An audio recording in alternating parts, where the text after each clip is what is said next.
পাবনা শুধু একটা জেলার নাম না, এর পেছনে আছে বিদ্রোহ, সাহিত্য আর স্বাদের এক দারুণ গল্প। তো চলুন আজ আমরা বাংলাদেশের এই অসাধারণ জেলাটার ইতিহাস আর সংস্কৃতির গভীরে একটা ডুব দিই। তো শুরুটা করি এর নাম দিয়েই। কেমন? পাবনা, এই নামটা কোথা থেকে এলো? ভাবুন তো একবার, কোনো পবিত্র বন, নাকি কোনো বিখ্যাত দস্যু রাস্তানা, কিংবা হয়তো কোনো নদীর বাঁক? সত্যি বলতে এর পেছনের গল্পগুলো কিন্তু দারুণ মজার। মানে নামের উৎসের এই বৈচিত্র্যটাই সবচেয়ে অবাক করার মতো। একদিকে বলা হচ্ছে এটা এসেছে পুণ্য বন থেকে, মানে পবিত্র বন। আবার ঠিক তার উল্টো দিকে শোনা যায় পাবন নামে এক দস্যুর আস্তানা ছিল এখানে, সেখান থেকেও নামটা আসতে পারে। আর একটা মতো আছে গঙ্গার একটা শাখা নদী ছিল নাম পাবনী, সেটার থেকেও হতে পারে। ভাবা যায় একটা নামের পেছনে এতগুলো ভিন্ন ভিন্ন গল্প।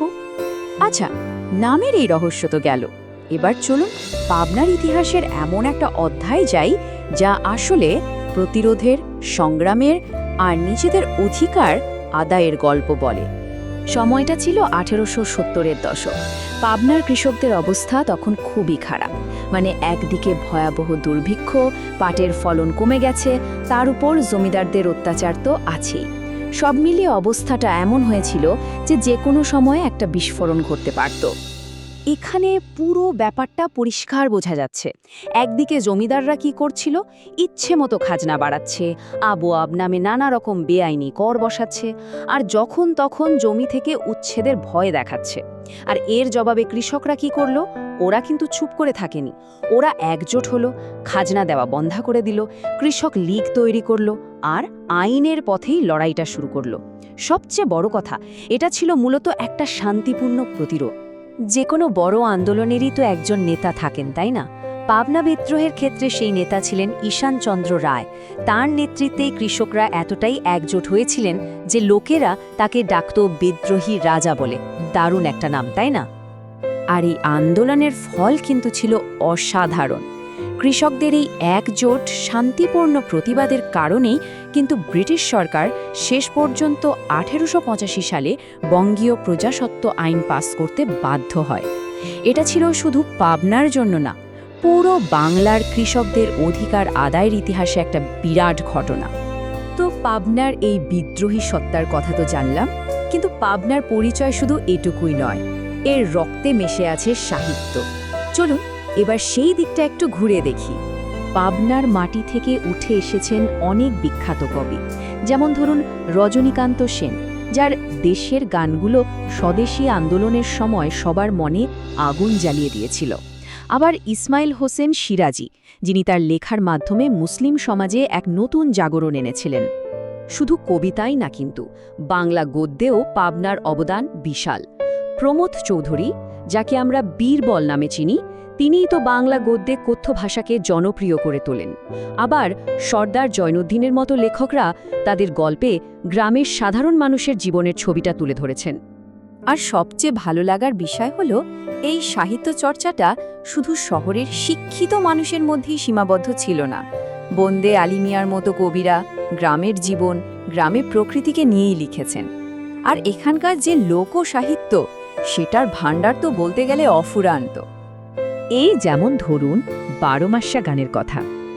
এটা পাবনার লোক সংস্কৃতির একটা অসাধারণ উদাহরণ। মানে ঋতু বদলানোর সাথে সাথে গ্রামের মানুষের মনে যে দুঃখ, কষ্ট বা আকাঙ্ক্ষা তৈরি হয়, সেটাই ফুটে ওঠে এই গানে। এ থেকেই বোঝা যায় এখানকার সংস্কৃতি কতটা মাটির কাছাকাছি, কতটা জীবন্ত।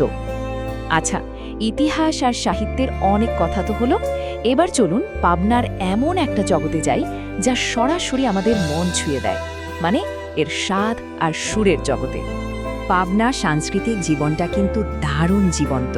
এখানকার বিখ্যাত বনমালী থিয়েটারের মঞ্চে সুচিত্রা সেনের মতো কিংবদন্তি শিল্পীরাও অভিনয় করে গেছেন। বাতাসে ভেসে বেড়ায় জারি সারি ধোঁয়া গানের সুর। আর কোনো উৎসব মানেই তো সেখানে নৌকাবাইজ আর নানান রকম লোক খেলার ধুম। তবে এই সব কিছুকে ছাপিয়ে পাবনার নাম সারা বিশ্বে ছড়িয়ে দিয়েছে একটা মিষ্টি। আর সেই মিষ্টির যে এমন অতুলনীয় স্বাদ, তার আসল রহস্যটা কিন্তু লুকিয়ে আছে এই অঞ্চলের মাটিতে, এখানকার গরুর খাঁটি দুধে। হ্যাঁ, আমি বলছি বিখ্যাত প্যারা সন্দেশের কথা। বানানোর পদ্ধতিটা শুনতে খুব সহজ, কিন্তু বেশ সময় লাগে। ঘন্টার পর ঘন্টা ধরে খাঁটি দুধ জাল দিয়ে ঘন ক্ষীর বানানো হয়। তারপর সেই গরম ক্ষীর হাত দিয়ে চেপে চেপে বানানো হয় এই সন্দেশ। আর এর বিশেষত্ব হলো এতে কোনো ময়দা বা অন্য কিছু মেশানো হয় না, শুধুই দুধ আর চিনি। তাহলে আমরা কি দেখলাম? বিদ্রোহ, সাহিত্য আর স্বাদ, এই তিনটের এক অসাধারণ মিশেল হলো পাবনা। চলুন এবার এক নজরে দেখে নিই এই সব কিছু মিলিয়ে আজকের পাবনা ঠিক কেমন। 2011 সালের জনগণনা অনুযায়ী এই সমৃদ্ধ ইতিহাস আর সংস্কৃতির উত্তরাধিকার বয়ে নিয়ে চলেছেন প্রায় 25 লাখের বেশি মানুষ। এই সংখ্যাটাই বলে দেয় পাবনার ঐতিহ্য আজও কতটা সজীব, কতটা জীবন্ত। আসলে পাবনা শুধু একটা জেলা নয়, তাই না? এটা যেন একটা জীবন্ত সত্তা, যার মধ্যে মিশে আছে বিদ্রোহের আগুন, সাহিত্যের গভীরতা আর সংস্কৃতির প্রাণ। ঠিক যেন এর পাশ দিয়ে বয়ে চলা নদীগুলোর মতোই, যা সবসময় বহমান। যাওয়ার আগে একটা প্রশ্ন রেখে যাই। দেখুন, প্রত্যেকটা জায়গারই তো একটা নিজস্ব আত্মা থাকে, তাই না? যেটা তৈরি হয় তার ইতিহাস, সংস্কৃতি আর মানুষজনকে নিয়ে। এই যে পৃথিবীটা এত দ্রুত বদলে যাচ্ছে, এই সময়ে পাবনার মতো একটা জায়গার এই নিজস্ব স্বকীয়তাকে আমরা টিকিয়ে রাখব কিভাবে? প্রশ্নটা কিন্তু ভাবার মতো।